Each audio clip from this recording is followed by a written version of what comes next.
So good evening, friends. A warm welcome to the 44th session of Learn from the Legends, an international bi-monthly webinar series, an initiative of National Neonatology Forum Kerala and IAP Neonatology Chapter. It's indeed an honor to have Professor Khorshid Mohammad, Chair, National Neonatal Brain Health Working Group, Canadian Preterm Birth Network, University of Calgary, Canada, who will speak to us on neuroprotection in preterm infants. I'm glad that we have two eminent neonatologists from India to moderate the session. Professor Saurabh Datta from PGI Chandigarh and Dr. Senthil Kumar, neonatologist from Trichy, Tamil Nadu. Welcome once again. Now over to Dr. V.C. Manoj. Thank you. Hello everyone. Can you hear me? Yes. Yeah. Good morning, good afternoon, good evening, depending on whichever part of the world you are in right now. Hearty welcome to our next session. Today we have another legend with us, Professor Khorshid Mohammad. I have great pleasure in introducing him today. Dr. Khorshid Mohammad is a staff neonatologist at Alberta Health Services, Calgary Zone, and a clinical professor of pediatrics at the Cummings School of Medicine, University of Calgary. To look at his background, it's an impressive background. Dr. Mohammad graduated in 2006 from University of Damascus and Arab League with master's degree in pediatrics. He went on to complete his neonatal fellowship training at the University of Calgary in 2010, neonatal neurology training at the University of Columbia, and targeted neonatal echocardiography again at the University of Columbia and Calgary in 2013. In 2014, Dr. Mohammad established the Neonatal Neurocritical Care Program in Calgary in collaboration with the Pediatric Neurology Department. And he is a founding member of the Sonographic Clinical Assessment of Newborn Scan Program. Incidentally, in the conference that we are going to host, hopefully in March, COVID permitting, we are going to have one of these session scan workshops in that as well. Friends, for those of you who know Dr. Mohammad, he is a multifaceted personality. His main areas of interest are innovation in education and quality improvement. He is a high-tech man. He has established innovation in neonatal neurocritical care education lab, including cranial sonography, phantoms and simulators, neonatal EEG simulator, neonatal neurological exam, virtual reality simulators, mannequins, online teaching modules in neonatal neurology, and smartphone applications. There are many that he has done in this field, and he was one of the leading lights when the pandemic struck for us to depend on further how to carry on the knowledge sharing program. Professor Mohammad has organized and led several conferences. He is a great organizer. He has organized various conferences, workshops and courses in neonatal neuromonitoring locally in Canada and all around the world. He is a founding member of Newborn Brain Society, chair of the Society Educational Committee and member of Board of Directors. Dr. Mohammad, he has this passion for quality improvement. Like most of the people now, his quality improvement work led to significant reduction in mortality and brain injury in extremely premature infants and term infants who suffered from asphyxia and seizures.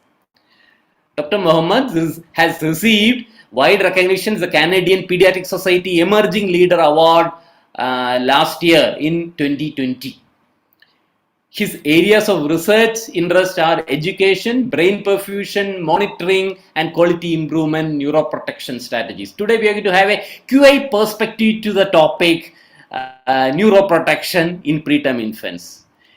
Professor Mohammad has published many studies in these areas and holds several research grants. Ladies and gentlemen, let us welcome Dr. Khorshid Mohammad. I have to avoid the technical glitches, he has given the whole video, provided the video which I will be running through. Before that, Dr. Mohammad, do you want to say a few words? Thanks, Dr. Manoj. It's really an honor to be here, and I enjoyed my trips to India to several places. I hope the pandemic will end and we will be able to see each other in person. And I'm hoping after the presentation, we'll have some discussion about the topic because it is a problem all over the world. And I think that there are simple, innovative ways to prevent the preterm brain injury. It's an honor to be here and really thankful for the opportunity. You bet. We are going to have a wide variety of interesting discussion. We have great moderators today, whom I'll be again introducing after your talk. So the discussion is going to be fantastic. I'm very sure about it. So let's straight away go on to the talk.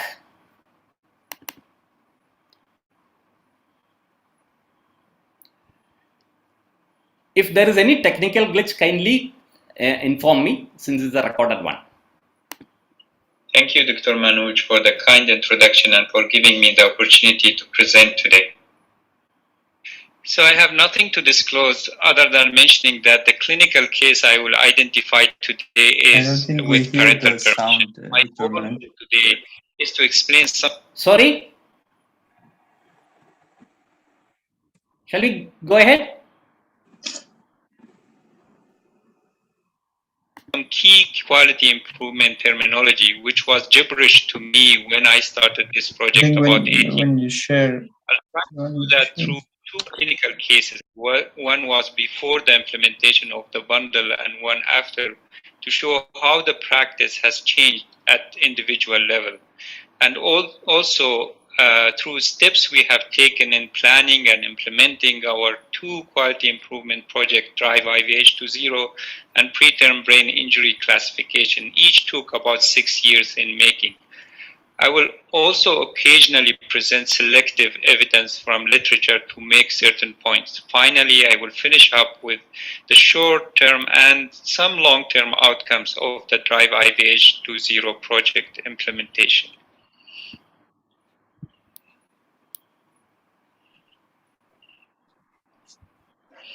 So the first case before the implementation, born at 23 plus 6 days at birth, the mother received one dose of steroid. The baby delivered at our level 3 center, vaginally, intubated at delivery room, and the core pH was 7.19.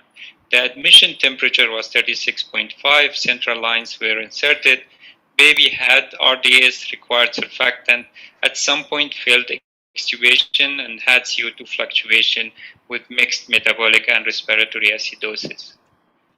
The other case after the implementation of the bundle was a 27 plus 2 die-die IVF twin B male with severe IUGR. The mother again received one dose of steroids 17 hours before delivery and max sulfate. One day before the delivery, the ultrasound Doppler was horrible for fetus 1. So the discussion with the family was either to deliver immediately and take the risk or allow twin B to pass in utero to improve the outcome for twin A. The parents decided to take the risk and deliver, so the baby was delivered by emergency C-section.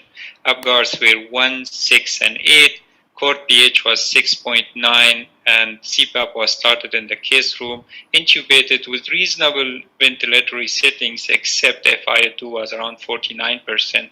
The first blood gas was mixed, was mainly metabolic acidosis 7.17, CO2 37, basic cis -14, lactate of 12.8, and the X-ray showed signs of RDS, so surfactant was given.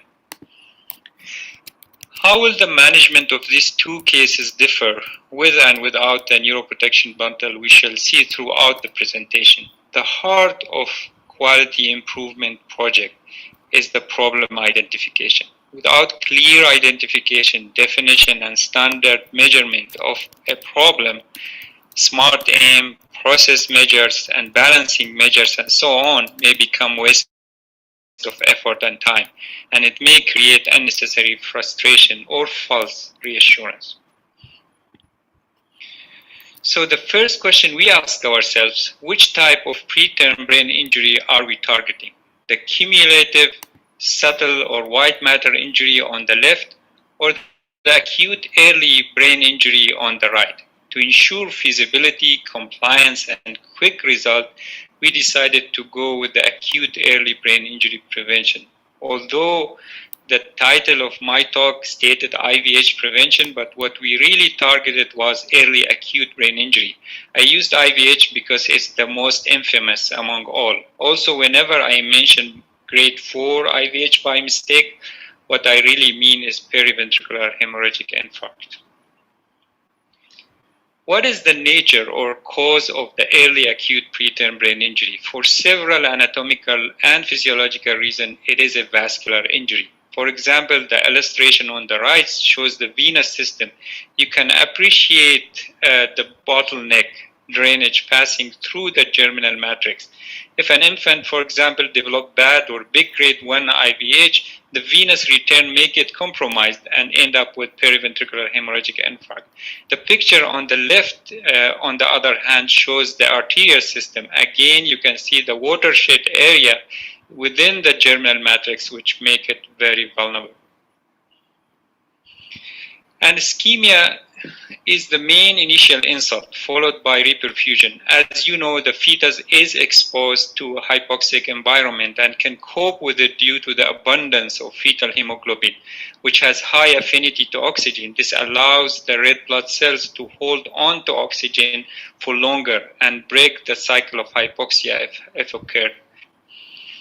Why we care about germinal matrix? Why is it so special? Well, it's the source of neurons and supportive cells. You can see the fascinating time-lapse clip on the right, which shows a neuron migrating along a radial glial cell axon, then get relocated in its final destination.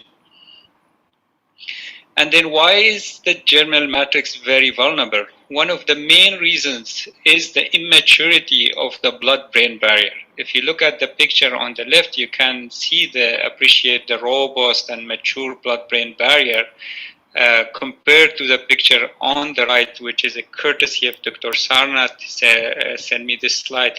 You can see the naked vessels exposed completely in a very densely populated area. This is what we are dealing with in a preterm brain, which is frightening, to be honest. I talked about the uniqueness of the anatomy, and here just to show you how the venous system is going through the bottleneck through the germinal matrix. And if you have grade 1 that compromises and seals the venous drainage, the medullary veins, it can cause grade 4 or periventricular hemorrhagic infarct.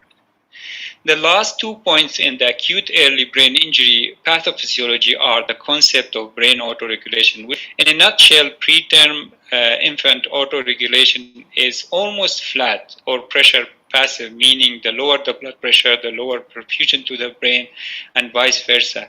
Unlike term units, adults, and children, where you have this safe window where the fluctuation in the blood pressure does not reflect on the changes as changes in the brain perfusion. Sorry, and the second point is that these babies, they are born prone to ischemia. This was a study we did here in Calgary looking at the numbers of APCs, which is epithelial progenerator cells in the cord blood in babies born less than 30 weeks gestational age. And what we found that the ones who ended up developing IVH, they had significantly lower APCs, which are the building blocks for vessels. And there was a dose effect. So the higher the grade of IVH, the lower the counts of APCs. So this means they are already at risk of ischemia even before any of our intervention. So in summary, the germinal matrix is like a highway under construction where we will be double fined if we don't slow down. Not only we don't slow down, we light speed through it with our investigations and interventions. The next step in the quality improvement project planning is not number 1, the SMART aim, but rather number 4, the outcome measures. and that is because it's closely linked to problem identification. If we use the wrong yardstick, we will misinterpret the results, just like this cartoon where he still finds traces of mercury in the fish using a mercury thermostat. So what is the best tool to measure our outcome of interest? Luckily, we don't have a long list to choose from. It's either MRI or ultrasound. The advantages of ultrasound is being accessible, mobile, and easy to use as compared to MRI, which is more accurate and specific and has better prediction value. However, for any tool to be used at a large scale successfully, it must meet these criteria. It must be easy to be used and apply at different settings. Of course, image-based, easily communicated, evidence-based, and applicable worldwide. And considering all these items, cranial ultrasound wins by a large margin over MRI. So far, we decided on our problem we wanted to target, which is early acute brain injury. We identified our tool, which is cranial ultrasound. Now we need to move to definition of preterm brain injury using ultrasound. And the first question we asked, is there a variability in preterm brain injury diagnosis and severity using cranial ultrasound? Locally, we reviewed about 417 abnormal studies by 3 observers to assess inter-observer reliability. In this table, we compared the reports to the neuroradiologist independent reading. There was very poor correlation between the report assessment and the independent reading. Furthermore, there was a significant variability within the report itself for the same patient. At a national level, we took a variety of abnormal cases, then asked radiologists and neonatologists across Canada to grade them. This is one example of a case that we sent around on the left, and the variability of the diagnosis on the right. The variability was present in all cases that we have sent. The graph on the left is showing a study out of the Canadian Neonatal Network, was published around 2000, I think, or 2002, and showed quite variability in the incidence or diagnosis of preterm brain injury. And this was the case even after adjustment of all kinds of confounding factors. Interestingly, only when they adjusted for the use of inotropes and metabolic acidosis treatment, the variability disappeared, which will turn to be important years ahead, and I will explain that later. On the right, you see a study in different countries participating in the INEO network, and again it shows the same theme. The incidence of preterm brain injury using ultrasound varies from country to country. So the bottom line is variability is in making the diagnosis is a reality, which is a big problem. Without addressing it first, we cannot move to intervention and implementation. So the question we ask ourselves, what are some sources of variability in the diagnosis of brain injury using ultrasound? We identify 6 sources of variability to address. The first was about the timing of ultrasound, when to perform the first cranial ultrasound, how frequent to repeat the scan in normal and different abnormal scenarios. So we came up with the task force with an algorithm algorithms for all those kind of scenarios. So the second source of variability is making the diagnosis based on one plane only without confirming it with the other cut. So this is an example of a preterm baby, twin, 25-weeker, very sick, ventilated, large PDA, only 1 dose of steroids. And this was the first ultrasound at about day 4 of life, which showed this big clot on the right, and this was reported as grade 4 IVH. We approached the family at some point and talked to them about palliative care. But when we really looked at the sagittal, you can see the clot is outside the parenchyma, and it's sitting in the caudothalamic notch. There is some blood layering in the occipital horn as well, so this was probably grade 2 IVH, and thank God we didn't withdraw care from this girl, and she's doing fantastic now at 5 years of age. The other variability source is echogenicity. How much brightness is too much? and what is bright for me might not be for you, and vice versa. So what we decided to do is use the choroid plexus brightness as a reference. If a bright area is brighter than the choroid plexus, we'll call it significant. If it's less bright than the choroid plexus, then we'll follow it up. This was an example of late preterm baby presented with seizure, was sick, we couldn't send the baby to MRI, then we performed an ultrasound, so they identified this area of brightness, which was reported as intraparenchymal hemorrhage. And then later on, the baby becomes stable. We sent it to MRI. This is T2 weighted image. CSF is white. And the same area did not show hemorrhage. It was, in fact, edema, not hemorrhage. The hemorrhage is black on T2 weighted image. Once we agree on the brightness cutoff, then when do we call it hemorrhage versus ischemia? So to create consistency, what we decided is to step back and ask the first question, is there a germinal matrix hemorrhage? If there is a germinal matrix hemorrhage, like the case on the right, and intraparenchymal significant echogenicity, then we will call it periventricular hemorrhagic infarct. If there is no germinal matrix hemorrhage like this case, and there is a significant echogenicity, then we will call it significant ischemia. And then the other big question, when do we call an IVH grade 3 or post-hemorrhagic ventricular dilatation? Many of our cases were initially graded as grade 2, and then later on when they developed post-hemorrhagic ventricular dilatation, the grading was changed and upgraded to grade 3 IVH, when in fact was a complication of the grade 2 IVH. So what we decided to do, again, to create consistency, is to use the first week worse ultrasound grading as the final grading, and we will not change the grading after that unless it's completely new. Meaning if you have grade 2, it stays grade 2, and if that baby develop post-hemorrhagic ventricular dilatation, it will be secondary to grade 2, not a new grade 3.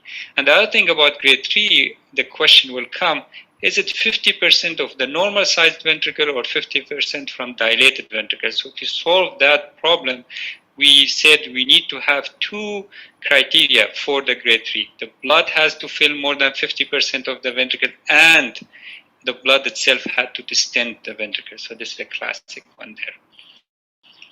The finally is the classic cystic PVL versus porencephalic cyst. Porencephalic cyst really is a secondary to the periventricular hemorrhagic infarct, where the blood is resolved and the area gets chewed by macrophages and leave this big single cysts that eventually merge and connect with the anterior horn of the lateral ventricle, as compared to the periventricular leukomalacia, where you have multiple cysts of multiple size at different level around the ventricles.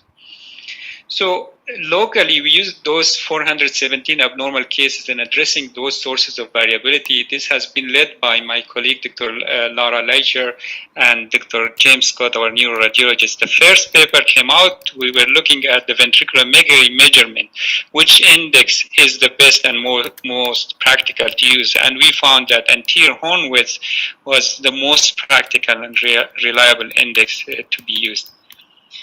At a bigger scale, we put together a task force of radiologists and neonatologists across the country. We put together a library of abnormal studies representing sources of variation examples, then loaded them into a simulator created locally. We conducted 2 face-to-face workshops. Needless to say, that was before the COVID-19 pandemic. During the workshop, we had didactic lectures, small groups discussion, polling, and surveys. So the final product of this effort was a consensus statement which has been submitted for publication to standardize time and definitions of preterm brain injury using cranial ultrasonography. The uptake was great. The rate of ventricular index and anterior horn width reporting, for example, were significantly higher after the consensus statement implementation across Canada. And then the final step was to put it into a smartphone application. So we took that classification, we put it into a smartphone application, and we made it available for everybody for free. So basically, when you click on make the diagnosis, it will ask you subsequent questions, and based on your question, it will move you one way or another. And along the line, there will be pop-up images explaining the definitions. And if you ever question about the definition, you can click here and it will show the atlas of the definition that we have used. This is the Lake of Moraine, 2 hours from my house. And you can see I spent lots of time talking about the problem identification, definition, and outcome measures, because without that, all the effort will be in vain. Now, are we at the first step yet? Not quite. We need to figure out our own risk factor, which will set our own priority. This will differ from one center to another, and although there are common themes and principles, there is no one size fits all. The good news is, just by auditing and studying risk factor prospectively in a systematic way, you can decrease the incidence of IVH. And this was shown in this study from Germany by Dr. Hamler and his group, that just by doing that, they were able to decrease the incidence of IVH. This is due to the fact that we all slow down when we realize somebody is watching. Like when you drive past a cop, it's just a human nature. For us, we grouped risk factor in teams and broken them down into modifiable factors in preparation for developing our intervention. At this stage, we were ready to put our SMART aim. SMART stands for, it's an acronym, S for specific. So our specific goal was to reduce death and or severe brain injury by 50%. Is this question specific enough? No. What do you mean by severe brain injury? So we had a specific definition about severe brain injury. And then 50% of what? So 50% of our own baseline, which was 12%. By when? And then we said in 1 year we need to make this reduction. And from when? When is the starting time? It's very important to have very clear starting date, because it builds motivation and anticipation, and everybody's waiting, and that will increase your compliance. And then M stands for measurable. So whatever outcome you are looking at, you have to be able to measure it. So that was the half of the presentation I was talking about. And then A, it talks about applicable.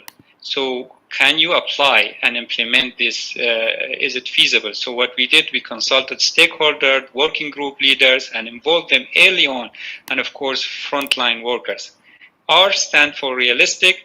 So there has to be balance between being ambitious and realistic, because if you are ambitious, you create this challenge and motivation that we have to do this. Now we are challenged. So we decided to be a little bit ambitious.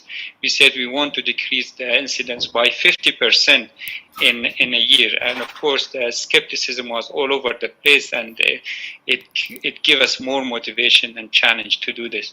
And lastly, time T is for timely.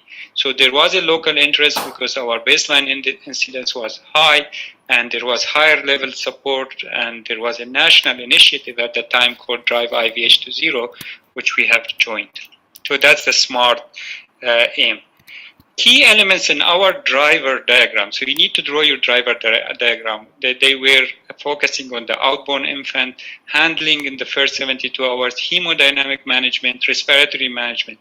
It's always a good idea to remember the 80-20 rule when assessing any intervention. 80% of outcomes comes from 20% of interventions. So you prioritize those interventions. We then spread the risk factors over time to identify windows of intervention. So we had prenatal, transportation, birth, critical window in the first 72 hours.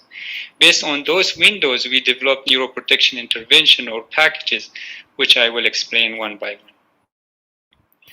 This is the beautiful town of Banff, 1 hour and 20 minutes from my house, so we are getting closer. Let's dive into some key intervention of the bundle. First, we had to come up with windows of intervention. The window had to be as short as possible to avoid fatigue, yet it had to be long enough for our interventions and to make the desired impact.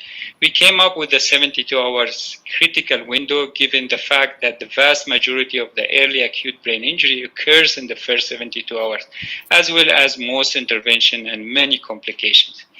We put up signs of sleeping brain and clock to remind bedside staff about the critical window and show them correct midline position, which was one of the intervention.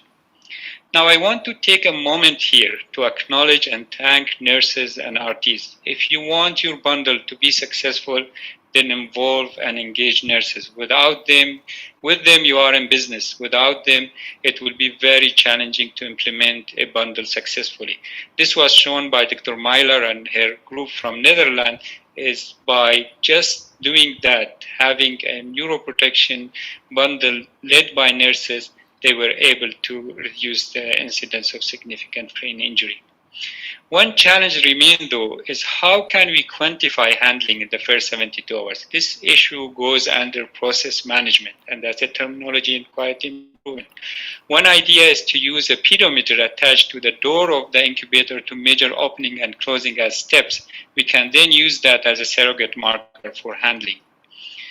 Maternal interventions are rather simple. We advocated for in utero transfer. Many cases that end up delivered outside the tertiary center could probably have been transferred in utero. The Australian experience is a good example. We encourage the use of antenatal steroids and magnesium sulfate. And then for transportation, we developed a neuroprotection bundle on transport, which was incorporated in our outreach program led by my colleague, Dr. Thomas. Then these were included, the outreach program were like in-person visits to all our referring center to deliver didactic sessions, simulation, and case discussion sessions, followed by telemedicine. And the implementation of neuroprotection bundle on transportation, which included decreased vibration, noise, and handling on transportation. The golden hour approach. This part is led by my colleague, Dr. Abu Muharram, and the golden hour team. This beautiful graph are courtesy of Danny Smith, our clinical project manager and co-chair of the Neonatal Quality Improvement Committee. They show a stepwise approach to thermoregulation to maintain the temperature, respiratory support through early CPAP and maintaining the functional residual capacity, and early caffeine, and then followed by timely vascular access. Our practice has been in tiny babies to insert a PIV and start dextrose while inserting central line to avoid hypoglycemia, and then early TPN and nutrition and minimal handling. You can see the action on the left as the countdown approaches the 60-minute. Inodrops. For years, we thought the low blood pressure is the culprit in terms of causing brain injury. That was my main hypothesis when I did my neonatal neurology fellowship with Dr. Miller in Vancouver. However, for the life of me, I couldn't find a relationship between the blood pressure number and brain injury, whether on MRI or ultrasound. There was, however, a consistent finding showing up over and over until it caught my attention. It was the treatment that associated with significant brain injury, not the hypotension itself. Suddenly a bulb lit above my head and everything started to make sense. During the reperfusion phase, when the brain autoregulation is gone and the perfusion is pressure passive, giving inotropes might be harmful. That's exactly what we showed in this study, looking at close to 500 extremely premature infants. And no matter what we adjusted for, the use of inotropes, early use of inotrope associated with all kind of brain injury and composite outcomes. So based on this work, we developed a protocol for hemodynamic management which takes into consideration clinical and imaging and lab markers after ruling out iatrogenic causes of hypotension. So going back to our cases, in case 1, before the implementation of the bundle, this baby developed low mean BP and required 2 boluses of normal saline and dopamine infusion. In case 2, after the implementation, the baby also developed low mean BP, but no treatment was given as the baby was clinically stable. We started advocating for delayed cord clamping as well, and this was led by our nurse practitioner, Lee Irvine.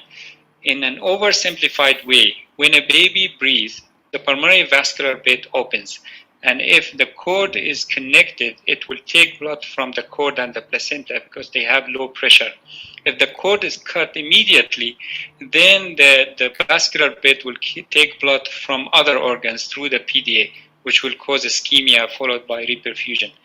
I must say I'm very nervous about cord milking as it can change hemodynamics very abruptly and may cause harm. And the most recent RCT showed just that. It is fascinating that immediate cord clamping was based on no evidence and the assumption that the cord is dirty, and yet it took us many RCTs to prove what is common sense in nature.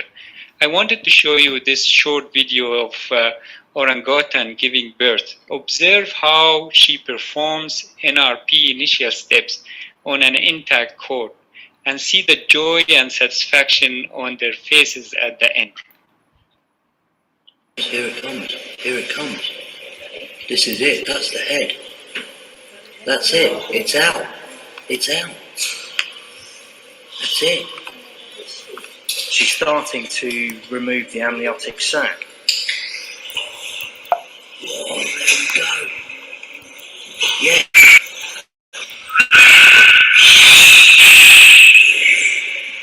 Wow, she's just cleared the baby's airways. He's reacting to his daughter's birth. First sounds. It's incredible. The look on their faces is priceless. Implementing all that resulted in a significant reduction in our use of inotropes and normal saline boluses. It's now a history in our unit in the first 72 hours. We rarely use them. Here comes another terminology in QI, balancing measures. Whenever we introduce a new intervention, we need to make sure it's not causing harm.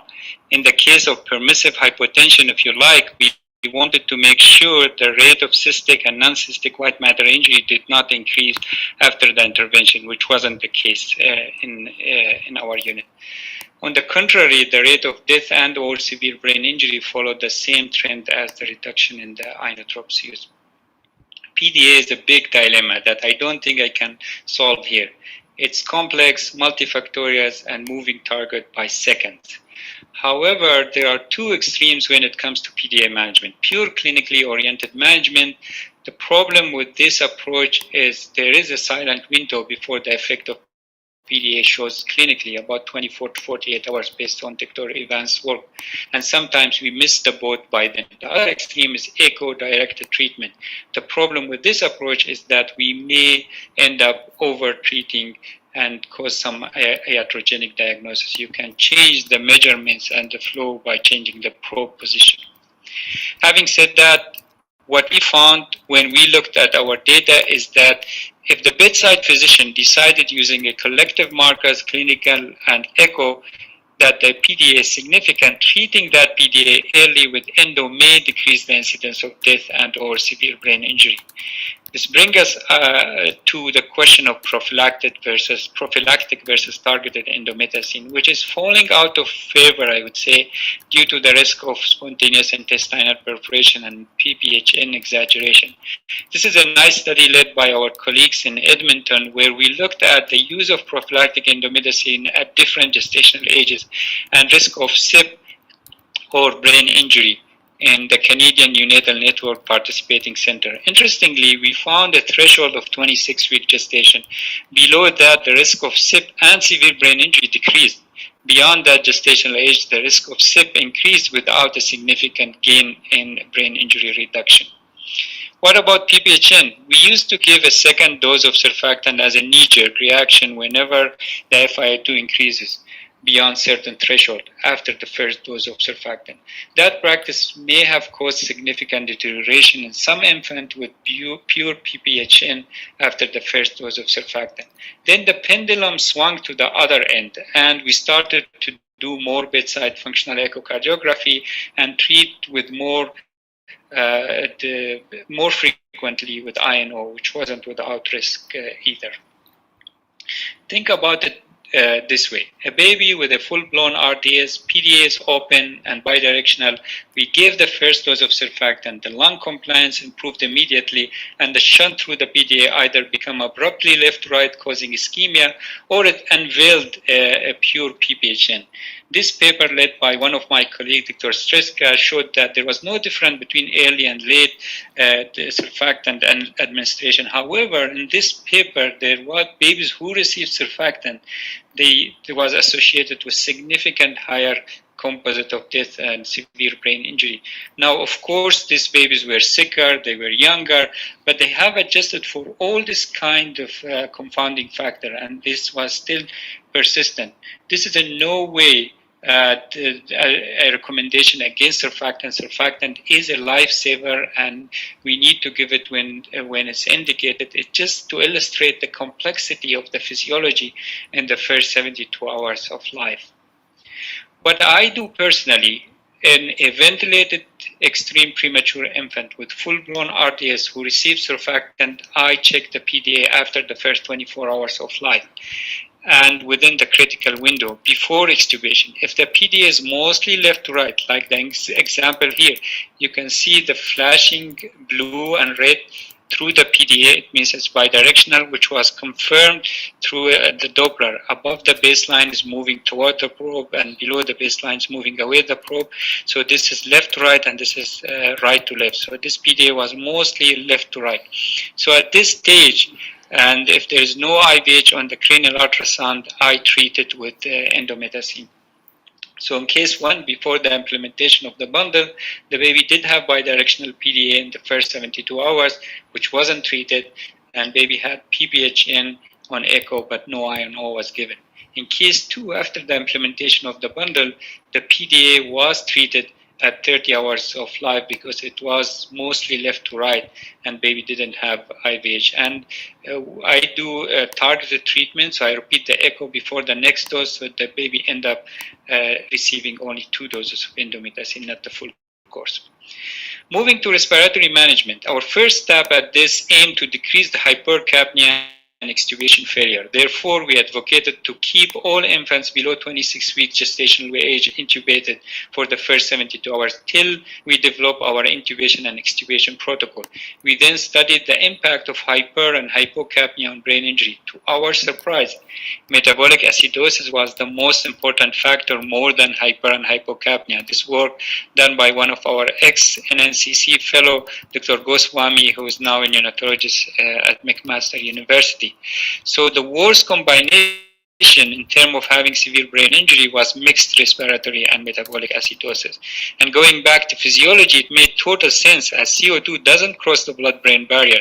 It has to be converted to hydrogen ion. That's why acidosis is more harmful and worse with hypercapnia. Back to balancing measure. Are we causing harm by keeping this infant intubated to avoid variability and creating consistency? So this CIHR grant we got in attempt to answer some of those questions related to ventilation and brain injury. These are some of the questions we will address. Right now, we are trying to address the last one in a comparative effectiveness trial. So in case 1, before the implementation, the baby remained intubated, not intentionally, just because the baby was 23 weeks gestational age and we couldn't extubate within the critical window. But case 2 remained intubated intentionally as per the protocol for the first 72 hours of life. Now, we took the principle of the bundle and put together a position statement with the Canadian Pediatric Society in an attempt to expand the footprint of the implementation of the bundle across the country. This is the Kananaskis country, 15 minutes from my house, so we are almost there. I think of QI as the art of research. That's why you need more than literature review and evidence base to be successful. These are some books I have read at the beginning of the project to help me navigate the complex system and problem. The other thing I will advise outside the traditional evidence-based research is to find a way to make it personal, to keep you motivated, to feel the drive to zero every day. So for me, I personalized my car license plate. In Alberta, we are limited to 7 characters, so I had to be creative. So you read it, drive, IVH, to zero. So every day when I hop to my car or register its plate into a parking lot pay machine, I remember the Drive to Zero project. We are at the end of our journey. This is a picture of the beautiful city of Calgary at night with the Peace Bridge. The $1 million question remains. Was it worth it? What is the impact at the bedside level, anecdotal? What is the impact locally, short-term and long-term, and nationally? So back to the case, this was the case before the implementation, the 23-weeker. She had a classic grade 4 IVH or periventricular hemorrhagic infarct. And case 2, before our classification, we would have called this as grade 3 IVH, but after our classification, the blood wasn't distending the ventricles, so we called it grade 2 IVH, and then eventually that clot shrunk without causing any ventricular dilatation, and the brain parenchyma was fine. So this is the result, the short-term outcome result of the implementation of the bundle. It was published in Pediatric Neurology. We looked at 301 extreme premature infants before the implementation and 364 babies after the implementation of the bundle. And you can see the care was changed remarkably. The inotrope use was significantly lower. The normal saline boluses were significantly less. Delayed cord clamping was increased. Pneumothorax was lower. And the pleasant surprise was the use of sedation and opioid. Because we implemented the minimal handling and the perception that the babies are not being handled well, whether that's right or wrong, it led to reduction in the use of sedation and opioid. And if you listen to Sandra Jules' talks and Dr. McPherson and Dr. Miller, you would know the impact of sedation and opioid on the brain development. So that was really nice to see that the use of opioid significantly reduced after the implementation. And then we adjusted for all kind of confounding factors. We did it with or without the washout period. We did interrupted the time series analysis, you name it. And still the implementation of the bundle decreased the incidence of mortality and the composite outcome by more than 50%. And you can see here was the implementation, and then there was a sharp reduction. Not only it decreased the incidence, it decreased the variability. So that means there was more consistency in the care. And compared to the country, we are not supposed to disclose our code. These are funnel plots. This is the odd ratio. One is like equal, and then above the baseline is bad, below it is good, and these are the confidence intervals lines. We used to be in the middle of the pack, and then after the implementation of the bundle, we were like one of the lowest in the country, and we were able to maintain that over 3 years. And now for the first time, I will present the long-term outcome. Now I have to disclose this is the very first look. It's a simple comparison between the groups before and after. We haven't done any adjustment yet. We haven't looked at it with the washout period. But I thought I'll show you that it did decrease the mortality significantly. And if you read some of the papers, sometimes 80% of the mortality in the extreme premature infant is related to brain injury. It reduced cerebral palsy by more than 50%. It reduced the cognitive delay, it reduced any severe disability, and it reduced the composite of death and or severe disability significantly. Now, is it all rosy and shiny? No, we have to keep our eyes on the ball. Otherwise, culture will eat strategy for breakfast without giving us much time to think. And that's what happened with us when we let our guards down for a moment, and then our rates start to bounce back. And currently, we are revamping the bundle implementation. But that's okay. Just like this car trying to get out of the parking lot and hit a roadblock, we can always back up and find another path. I wanted to leave you with two thoughts through the first case, actually, before the implementation of our bundle, and ended up with grade 4 IVH and this poor encephalic cyst here. Just to make 2 points. One, that brain injury is not a death sentence, and there's no correlation between the amount of love that a kid can give and its severity of the brain injury. So when I asked Harper mom, Yulia, for her permission to present about her case in this forum, not only she agreed, she gave me a most recent video of her daughter, which I wanted to show you. Yeah. Mama, you are my sunshine, my only sunshine. You make me happy. You'll never know, dear, how much I love you. Please don't take my sunshine away. Thank you. Now,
hope is one thing. We need to make sure we are not taking it away from the parents, because what happens is we develop something called label locked minds. So label locked minds, we label a baby or a patient with, or the person with something, and then whatever happened, we attribute it to that label. And then we stop investing in our kid and we go into this vicious cycle. So uncertainty is not always bad. It opens the horizon for opportunities and investment in our kids. And time after time, we see that the main and key factor in improving the outcome is the parental involvement in their kids. So with that, I want to thank my colleagues, institutions, programs, funding agencies, and above all, I would thank the families and the patients. It is a privilege to take care of them.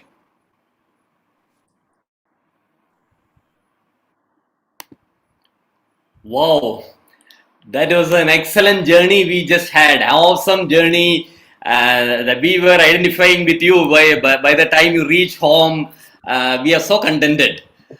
Well, ladies and gentlemen, before we go on to, we have an excellent discussion coming up. Before we go on to that, let me just tell you what is in store for you in the grand finale of this series. That is our conference.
Well, friends, now we have an excellent discussion coming up, and we are fortunate to have one of the true legends of neonatology from India, Professor Saurabh Datta, as the first moderator for the session. And along with him, we have Dr. Sendil Kumar, consultant neonatologist from Trichy, southern India. So welcome to both of you, sirs, the Professor Saurabh Datta and Dr. Sendil Kumar. Now, may I request you to kindly take over the session, and may I request all of you to kindly type your questions in the Q&A box, not in the chat box. It makes it easier for the moderators to respond to them. Actually, ask the questions to the Professor Khorshid. Over to you, Professor Saurabh. Yeah, thank you, Dr. Manoj. And Dr. Khorshid Mohammad, was an absolutely fantastic lecture. Enjoyed every bit of it.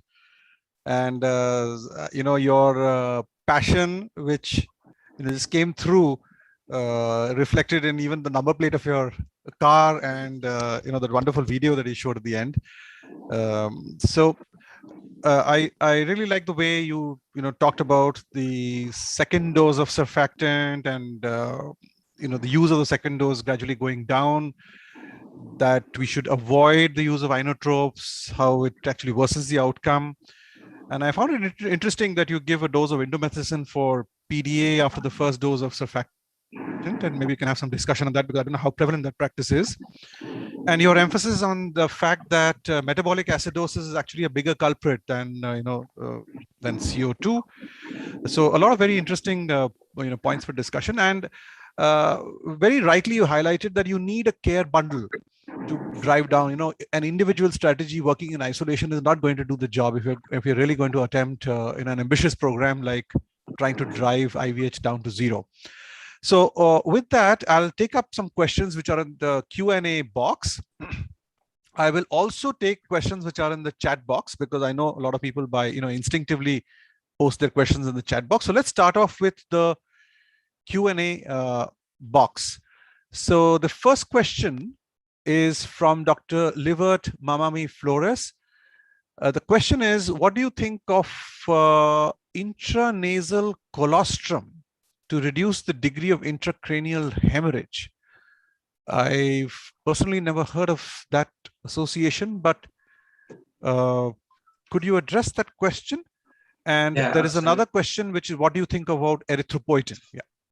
Absolutely. Can you hear me? Yes, we can hear you very well. I think one point I want to make at front, if you don't mind, is, if you notice, most of the interventions are cheap and simple. And as a human being, we always look for a magic bullet that you can give and then go and have a rest. And as they say, there are no shortcuts to heaven. There's no way around sweating, having sleepless nights, and working as a group to create consistency to prevent IVH, because it's a complex issue. It's like if your smartphone is broken, it's not working, you want to fix it with a hammer. There's no way you fix a smartphone with a hammer.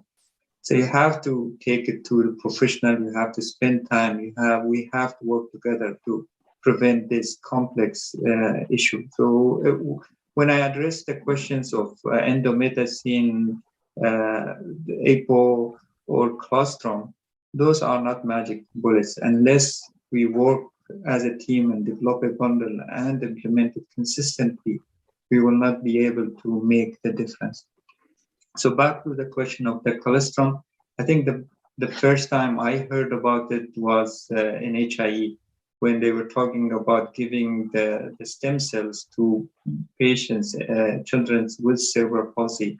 And this was the studies out of Duke University, and they showed that the degree of the cerebral palsy was milder with the stem cells. So it comes back to the stem cells idea and theory, that colostrum and fresh breast milk has lots of stem cells. And if you give it intranasally, then the stem cells will migrate to the brain and prepare the injury. It is promising. There's one RCT that showed if you give it to babies with injury, because the IVH happens in the first 72 hours. So there is no way you can prevent that with the intranasal colostrum, but you can decrease the degree of injury. And so in that study, they showed that the size of ventricles were smaller in babies who receive intranasal colostrum, and the size of porencephalic cyst was smaller in those babies. And there is an RCT that will be started in Canada, looking at larger numbers, implementing the intranasal colostrum. And for that also, we started fresh breast milk in babies with HIE during cooling, following the same idea that these babies may get some stem cells through their mom's own milk if we feed them trophic amount during the cooling. The second question is EPO. I think EPO, if you can give it very, very early during the ischemic phase, then it might work.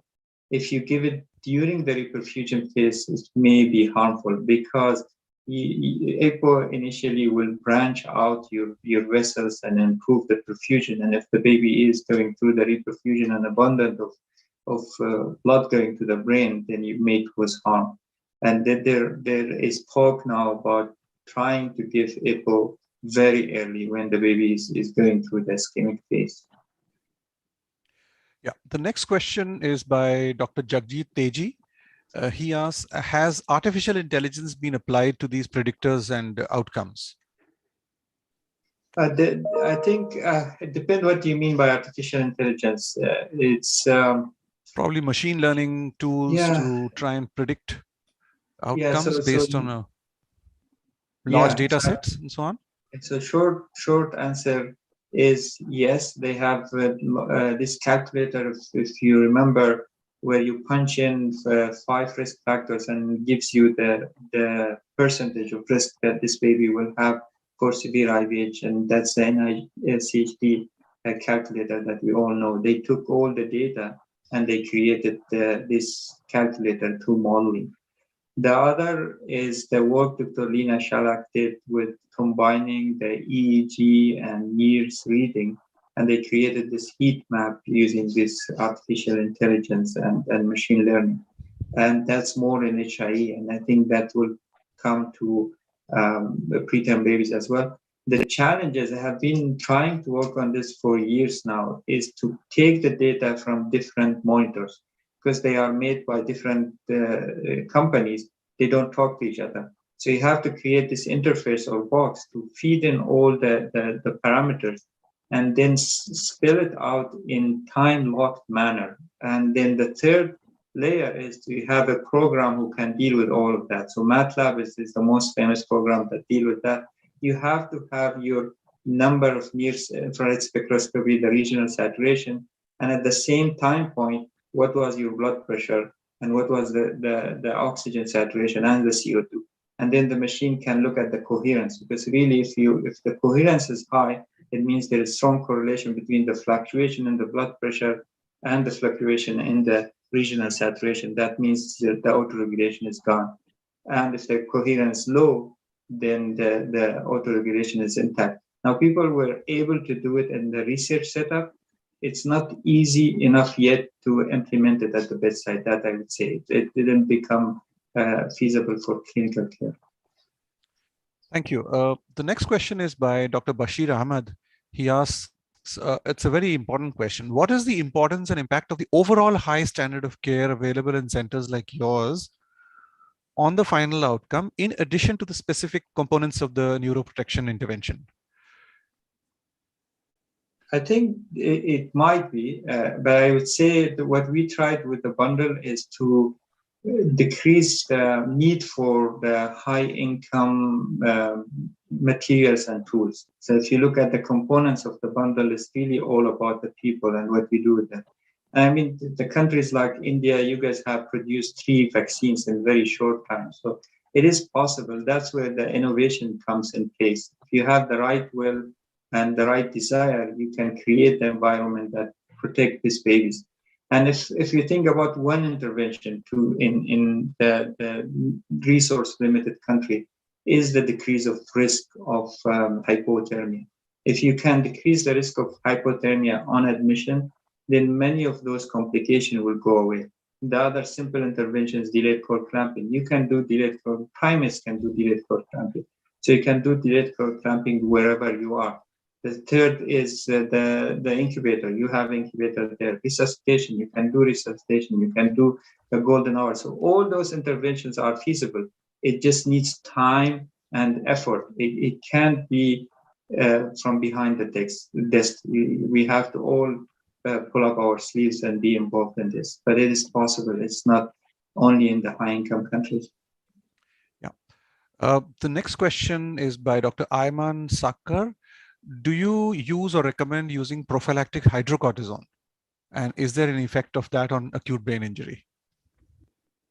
I think we had this debate about the hydrocortisone. The problem, we decided not to use it. That's the short answer. The reason why we decided not to is the minute you give hydrocortisone, endomethacin become out of the equation because of the risk of spontaneous bowel perforation becomes so significant that nobody will use prophylactic endomethacin after giving hydrocortisone. And the other reason why we didn't need to initiate the hydrocortisone is because our use of inotropes has decreased already. So we didn't need to have an intervention to prevent a problem that doesn't exist. And that goes to the concept of external and internal validity. So in places where you have high incidence of candidemia, then you need to use a prophylactic antifungal medication. But in places when there is no high candidemia, then there's no point of using it. So that's where in our center, the other reason was our use of inotropes was already low after the intervention. We didn't need to initiate the prophylactic hydrocortisone plus the potential use of prophylactic endo. Yeah, so this goes with your philosophy of not, chasing the blood pressure numbers in the first few hours of life. So both inotropes as well as hydrocortisone, I think, move out of the window in that case. The next question by Dr. Ayman Sakar is, what is the safest mode of invasive mechanical ventilation from a brain injury perspective, if you do have to give invasive ventilation? I think the evidence, if you put them together, is the volume guarantee. Volume guarantee is the most physiologic mode of ventilation in extreme preterm babies because the compliance automatically changes and the pressures automatically changes as the compliance of the lung changes after you give surfactant. Before we used to use the pressure control and we had our respiratory therapist or the neonatologist at the bedside dialing down the pressure after giving surfactant.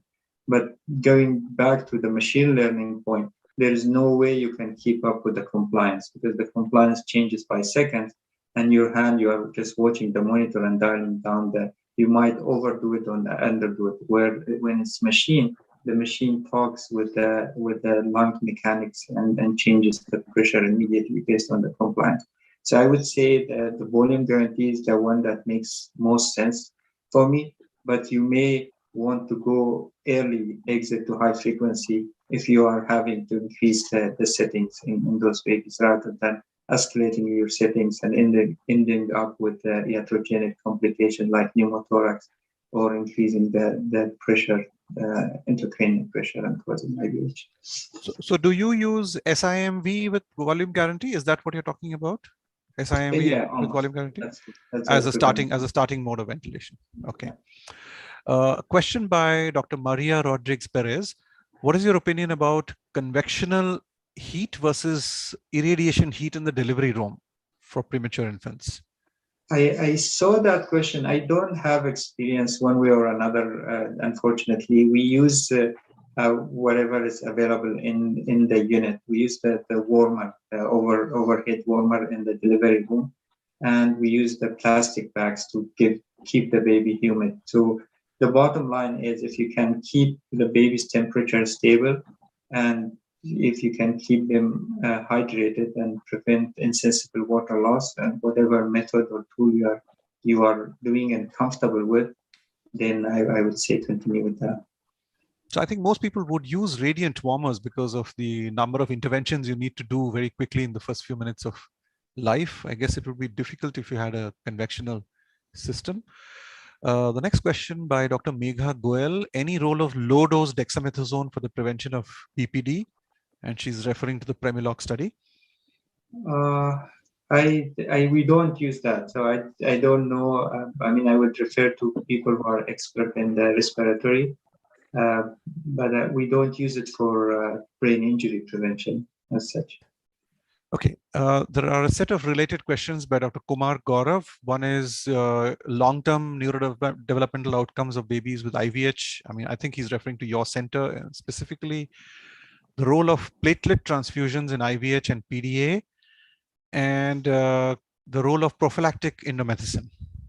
If you could take up these three questions. Yeah, The first question, the long-term outcome. I can tell you that we showed the difference, and we have submitted the paper for publication. I showed some of the results before the publication. The rate of cerebral palsy was reduced by more than 50%, and the cognitive outcome also improved significantly after the intervention. And I can tell you one story. One of our neurosurgeons saw me after probably a year of the intervention, and he told me, either your phones are broken or this thing is working, because you guys haven't called me for a while for a post-hemorrhagic ventricular dilatation intervention. It does work, and it does have a long-term neurodevelopmental outcome impact as well. And then you're talking about the low endomethacin, and the other question was what? Platelets. Platelets. Role of platelets in IVH and PDA. Unless the baby is thrombocytopenic. And there was that recent study that showed that it might cause harm, especially with the inflammatory reaction that can cause from the platelet transfusion. And we didn't find correlation between the platelets number and the IVH itself. So unless whatever threshold you have in your center, I'll go with it, whether it's 50,000 or 30,000 or 20,000. I'll follow the guideline, but we didn't find a correlation. And with Dr. Rani Bashir also, we looked at the thrombocytopenia and intracranial hemorrhage in HIE infants, and we didn't find correlation between the numbers and the incidence and the degree of the intracranial hemorrhage in HIE. So I would say I wouldn't give platelets until it's below threshold that you would treat usually in your center. Endomethacin, we went through phases. We were giving everybody endomethacin below 28 weeks gestational age, and we found that many of those kids had spontaneous bowel perforation. And then we moved completely away from giving endomethacin, and we started to give ibuprofen or paracetamol, or not treating PDA, and we found a problem with that. And the reason for that, PDA is such a complex. It's just a bridge. You can get through with medical aid or smuggled drugs. So it's a bystander bridge, and what the context where that bridge is makes it one way or another. Sometimes you need to keep it open if the baby has significant PPHN to offload the right ventricles, and if you give those babies endomethacin, you prematurely close that PDA, you might put extra strain on the right ventricles, and the baby might develop the oxygen requirement, and then you go into giving surfactant. When the baby doesn't need surfactant, then they go downhill and develop IVH. On the other hand, if you have a hemodynamically significant PDA and it's completely left to right, then you need to close that PDA, whether it's targeted endomethacin, treated with one dose and repeat the echo, or you give it earlier within the first 12 hours to close that PDA and to prevent IVH. For us, what we have done, we looked at our cohort, we found that those babies below 26 weeks who received no antenatal steroids or partial antenatal steroids, they were at higher risk of IVH and the outborn ones. So we targeted those populations. So those outborn outside the tertiary center who received no antenatal steroid or partial antenatal steroid less than 26 weeks, they are eligible for prophylactic endomethacin. For the ones who didn't receive prophylactic endomethacin, what I do if they have RDS, they receive surfactant, I do echo at around 24 hours of age, and when the PDA is mostly left to right, there's still a tinge of right to left that protects the brain perfusion. I treat it with endomethacin to close that PDA. Most of my colleagues, they don't, because they are still afraid of the higher right side pressure and PPHN, but I do, and I accept a little bit of higher if I do, and most of this baby, they do well, and the PDA get closed. So apart from the risk of the gut perforation, endomethacin, what about its role in ischemic brain injury? Does it decrease IVH, and at the same time increase the risk of ischemic brain injury in the long run? So that was one of our balancing measure to look at, because we were very conservative in treating the blood pressure hypertension, and also we were giving endomethacin. So we looked at the ischemic injury, whether the rate of incidence of ischemic injury increased or not. and the incidence of cystic PVL and porencephalic cysts did not increase after the intervention, which I must say the indomethacin part, the compliance wasn't that great because we are different when it comes to our comfort level of giving indomethacin. But the use of inotropes was decreased, and we were worried that we are accepting more hypotension and hypoperfusion, and the rate of ischemia will increase in our baby, which wasn't the case. Okay, the next question by Dr. Sharif Afsar. Your seizure treatment protocol in very preterm ELBW infants. Of course, that's an entire, I think, talk by itself, probably. Yeah, I think interestingly, most of preterm babies, their seizures are subclinical. And we probably have many of subclinical seizures that went undiagnosed because we don't monitor them. And there has been studies with some big centers that showed frightening data that many of these preterm babies, they have subclinical seizures. Whether treat them or not, the right answer, I don't know. But I found personally, if you have a preterm baby with grade 4 IVH, what we used to call grade 4 IVH, you need to monitor those babies if you can, because I found those babies, they can seize because the blood is in the parenchyma. And once the blood is in the parenchyma, can irritate the surface and cause seizure that you can pick up on the EEG. And one of the interesting clinical indicators I found, if you have unexplained mild lactic acidosis that you cannot explain with your respiratory status, those babies are usually in status epilepticus, and that lactate is coming from the brain. If your CO2 is fine, is in the 40s and 50s, and the pH is fine, ventilation settings really minimum, but then you have this nagging mild lactic acidosis, 5 to 6 lactate that we cannot explain, and baby has brain injury, then most likely that baby is seizing.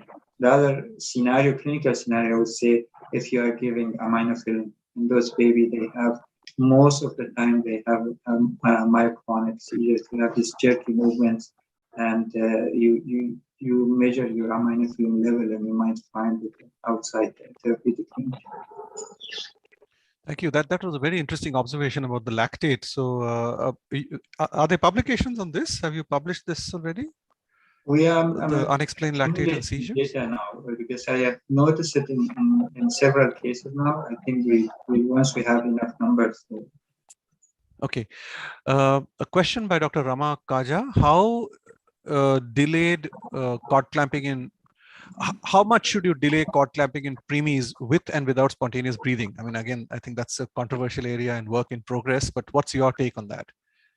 I think breathing is the key. You rightly hit the nail on the head, because the breathing creates that negative pressure that will suck the blood from the cord, and without that, you are pushing the blood away by your positive pressure ventilation. So what we recommend as a standard clinical care, as long as the baby is breathing, you are fine up to 60 seconds. At 60 seconds, we ask them to stop. But if the baby is not breathing, there are studies nowadays where the research comes that it says resuscitation on the intact cord. And the data, the results, I am not aware that they are out there. We are one of the participating centers where we resuscitate on the intact cord. The physiology that makes sense is that spontaneous negative pressure that creates the vacuum effect will take blood one way towards the baby, not the other way. The next question, which is related to this, is above which gestation would you consider cord milking if delayed cord clamping cannot be done? And a second question by the same individual is, what is the maximum CPAP you recommend for extreme premature infants? Well, cord milking, we don't do it anymore. And there was a recent RCT published where they had to stop the study because the incidence of mortality and brain injury increased in the cord milking arm. And the answer is in your question. You said if you can't do a delayed cord clamping, and you need to ask yourself, why can't I do delayed cord clamping? Maybe the baby is not breathing, maybe it's not indicated, maybe resuscitation become priority. And milking the cord in those situations, I would say, may potentially be harmful. If you have a sick baby who is not breathing, and then suddenly you are pushing this blood inside the baby in a very fast way, and that might change the hemodynamics abruptly. We stopped doing it in our center just because we were worried about the fluctuation and abrupt hemodynamic change. And the next question was, what is the maximum CPAP that you give at your center for extremely preterm infants? We don't have number. It depends how we used to have a CPAP phobia, and we go maximum of 6, but now we can give up to 12 CPAP in extreme preterm baby. It's what they need to maintain the mean airway pressure that will keep them well saturated and avoid mechanical ventilation without being delayed. Sometimes we have self-pride. We extubated the baby within 24 hours, and the baby is just crying for the tube back, and we say, no, the baby's fine. We can aspirate our non-invasive ventilation, and then by the time we put the tube down in, it's too late. The brain autoregulation is gone. We should have intubated this baby earlier. So the things we have learned from this is we have to have a protocol, and we have to all follow the protocol, because without that, there's no way we can come back and study our practice, whether you extubate within the first 72 hours or not. What's our criteria for extubation? And more important than that is what our criteria for reintubation, because we don't want to keep these babies longer than needed before putting the tube back in. So if I understood, you are okay even with CPAPs going up to about 12. Yeah, we do CPAP to maintain the mean airway pressure, desired mean airway pressure. We go high, but and of course we'll monitor closely all the vital signs and chest X-ray. Yeah. The next question is, of all the interventions that were there in your care bundle in your QI study, which do you think was the most useful? Do you want me to name one or few? Maybe the top 3 seeded, I think 3 seeded players. Minimal handling, I would say, was one, because it can serve as a magnet for several interventions. We suddenly left the babies alone. Our use of sedation has decreased. Our intervention numbers has decreased as well. So it brought up many interventions to it. And the second, I would say, our protocolization of hemodynamic management, which decreased significantly our use of inotropes. And I must say, I'm talking about the physiologic hypotension in this case. I'm not talking about septic shock hypotension. I'm not talking about PDA-related hypertension, because those kind of hypertension requires treatment. I'm talking about that physiologic nadir blood pressure that most of us used to treat based on numbers, and the babies will be completely fine. The third intervention will be the delayed cord clamping. So those are the 3 I would name that made the most impact. Okay. For some reason, my video has gone off, but I'll just continue. The next question is by Dr. Kishore Sanghvi. He asked that, is it possible that invasive BP monitoring leads to excessive or increased use of inotropes and boluses, and that in turn causes increase in IVH, because you're more prone to chasing numbers and not looking at the neonate if you have invasive BP monitoring? Do you think that's a possibility? It is possible. It's possible. And same goes with the echocardiography that we used to do many of echocardiographies. It's really what you do with what you have. And what I found beneficial is the combination of clinical markers and tools, either echo or the BP measurement. If you have a safeguard of clinical markers, then you don't overtreat. Well, what we have done with our hemodynamic management, we said if your mean BP is below the 3rd centile, not below gestational age as we used to, we have these tables for the 3rd centile, and you have one of the clinical markers, and those clinical markers, we say the capillary refill time longer than 3 seconds, or the lactate is increasing, or the urine output is less than 1 mils per kg per hour. Then you look at for the reason why this baby is hypertensive. Is it PDA? You do your echo. That's where your interventions and the diagnostic imaging become important. Because if you don't do that, let's say a baby is clinically hemodynamically unstable, and you decided to treat, If you don't have invasive BP measurement, if you don't have echocardiography, then you are shooting in the dark. And we have seen this kind of management where we give inotropes to babies and we escalate to dopamine, dobutamine, epinephrine, and then the blood pressure is still tanking down. You put the probe on and you look at the heart, and the heart is like going fast like a hamster. There's no time for filling. The tank is empty. Only when we did the echo, we knew that we need to back off to decrease our inotropes to allow for filling.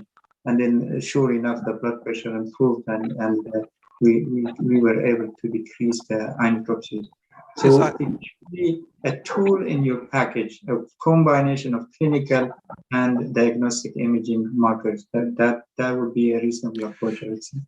But it's true. I think that's been a very, very important message from your talk today. You know, the rationalizing the use of boluses and inotropes, because I think they are grossly overused in the first few hours of life. The next question is, at what pH in extremely preterm infants would you like to act when there is a metabolic acidosis? Is there some pH below which you will actually do something about the pH? Yeah, in the bundle we said 7.20. That's where we put our cutoff. Like there's no magic in that, but to create consistency, we put the 7.20 as a number. Below that, we need to do something about it. Above 7.20, we'll accept. Okay. The next few questions you've probably already answered. One of them is, will AI, can address these issues? I think you've touched upon that. And in preterm babies, how long do you do delayed cord clamping? I think you've already touched upon that. What is the next question is by Dr. Mubashir Hassan Shah. What is the policy of using antenatal magnesium sulfate in your unit? We do use magnesium sulfate in those threatened preterm labors when they come and you think that the mom will deliver. Now, they might not decrease your IVH rate, but it will improve the neurodevelopmental outcome. Okay. The next question by Dr. Amita Kaul is, and she reflects a problem that is seen in many centers in India, that we have a high incidence of chorioamnionitis, that's what she says, and ELBW. And if they have low blood pressure with metabolic acidosis, and you think they need inotropes, how do you suggest we manage? I would suggest in that case if you have the ability to do point-of-care ultrasound, to do point-of-care ultrasound to guide your management.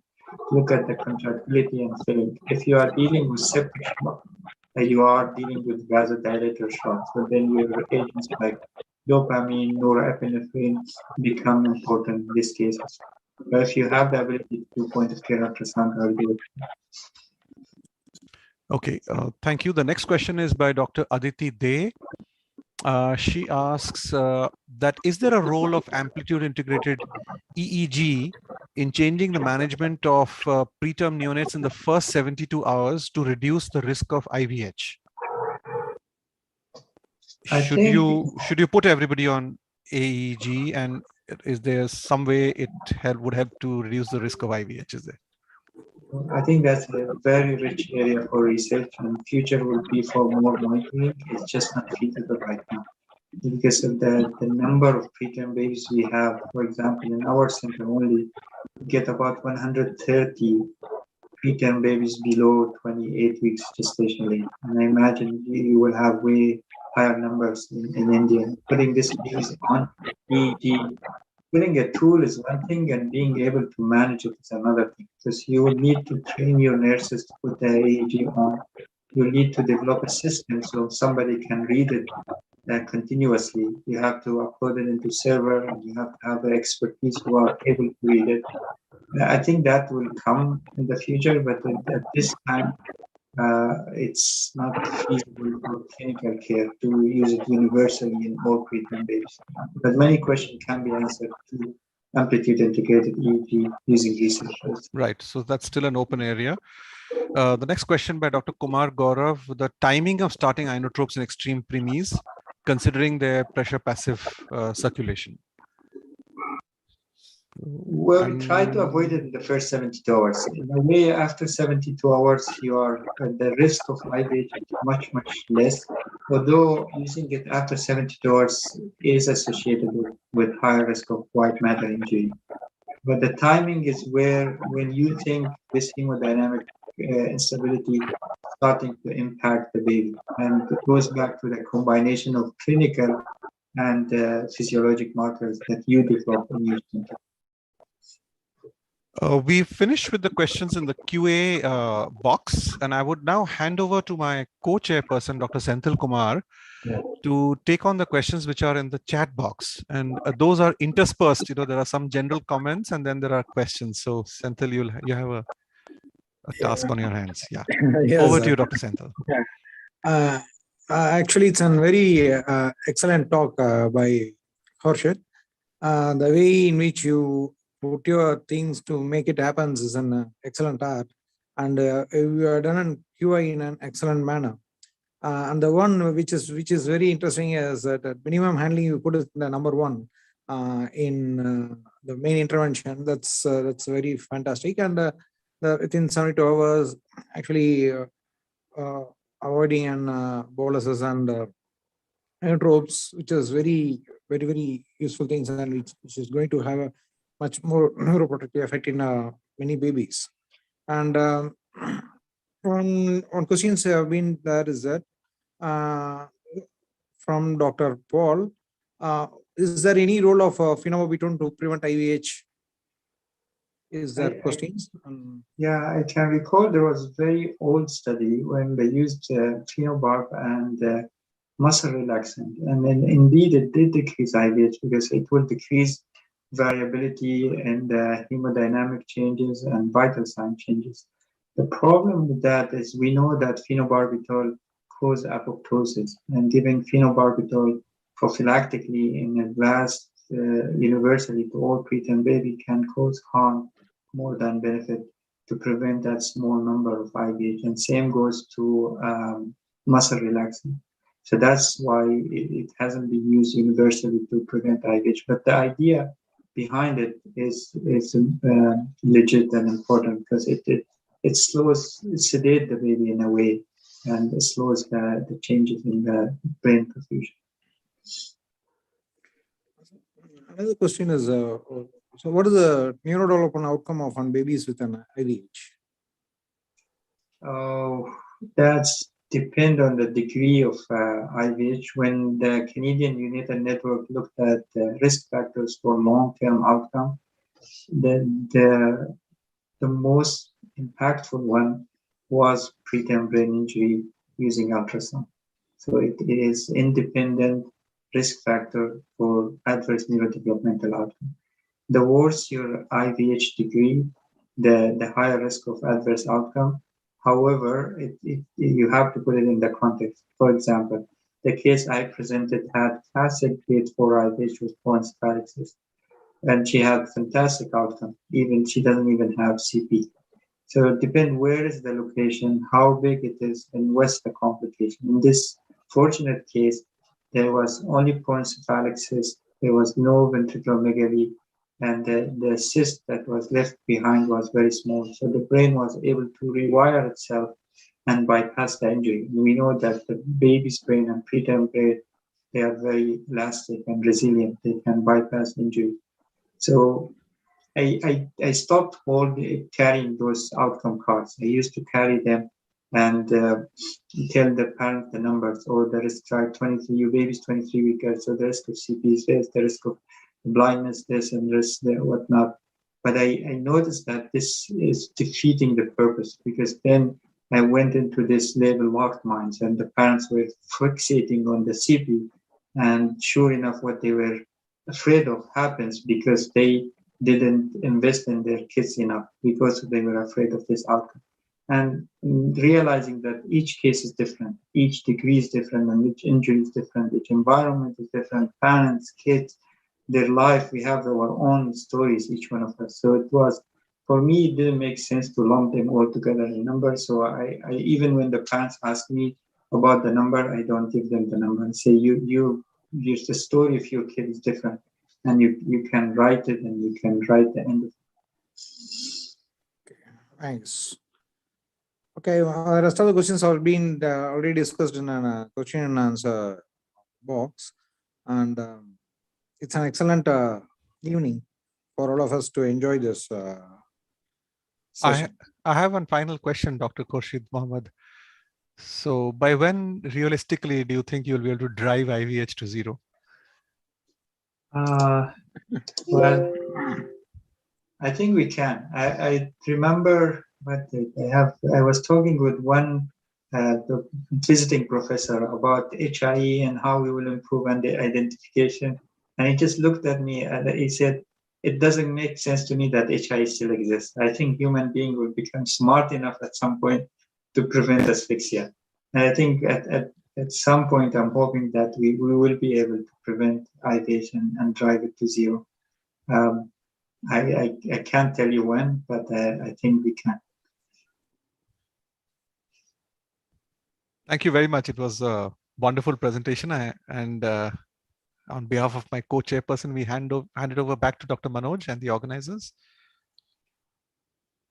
Thank you, sir. We all agree we had a wonderful session today. Let me express our sincere gratitude to all of you. Professor Khorshid, Mohammad, as usual, I heard many lectures of yours, and as usual, lectures are really, stimulating. It makes you makes you motivated to do more and more. And then adding a QA initiative to all the topics is something that really I admire you for. So I have great pleasure in inviting you for our the grand finale in this series, which is the National Conference of the Indian Academy of Pediatric Neonatology chapter. We are scheduled tentatively in March, and I am just saying within some I don't know what phrases, tentatively in March from 10 to 13. So we extend a hearty invitation to you. Of course, we will be inviting you subsequently. Thank you so much for finding time to be with us today. Thank you, Professor Khorshid.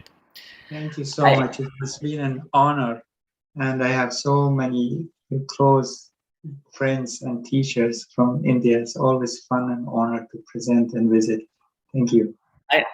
I know some of your friends speak very high of you, Dr. Rani, then Dr. Sumesh Thomas, Dr. Prashant, all these people I am close to, they all speak very high of you. So it is truly a honor to have you.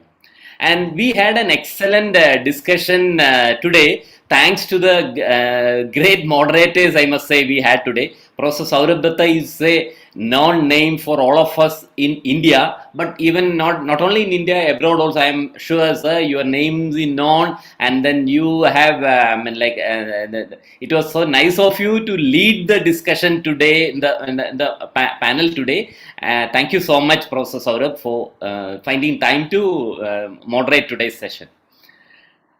I would also thank Dr. Sindil Kumar, a good friend of mine. He called himself a grand student of Professor Saurabh Datta yesterday when we chatted. I really liked that phrase. First time I'm hearing that, because Professor Saurabh's student was his teacher. So this is a phrase that you can probably use in the future, grand student. Well, Dr. Sindil, thank you so much for joining us today. The last, but not the least, I would like to thank all of you, dear attendees. You have been the true inspiration for us to continue the series now for more than 1.5 years. This is the 44th session, and then thanks to your encouragement, I'm sure that those, right now it's being watched in 3 platforms, and subsequently also people are watching in the various channels, especially the YouTube. So probably this is a great inspiration for us to carry on. We are truly lucky to have you all with us. Thank you so much for joining us. It's a true honor. And at the same time, I would also wish you all a Merry Christmas, since this is going to be the last webinars in our series this year, 2021. We now begin with the next session on 13 January on LMA and its potential applications by a great researcher who's done a lot of work in that field.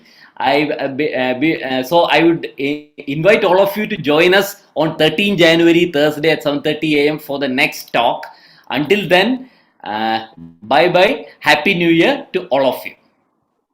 Thanks, everyone. Happy New Year. Thank you. Thank you. Happy New Year.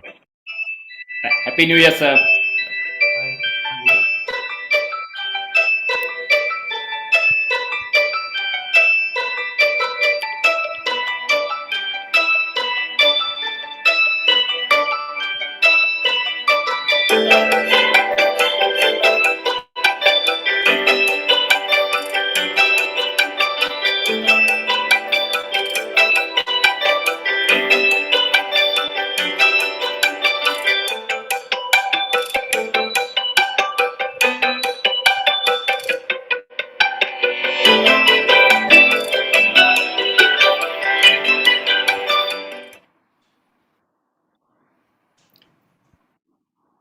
Bye bye, everyone. Bye. Good night. Good night.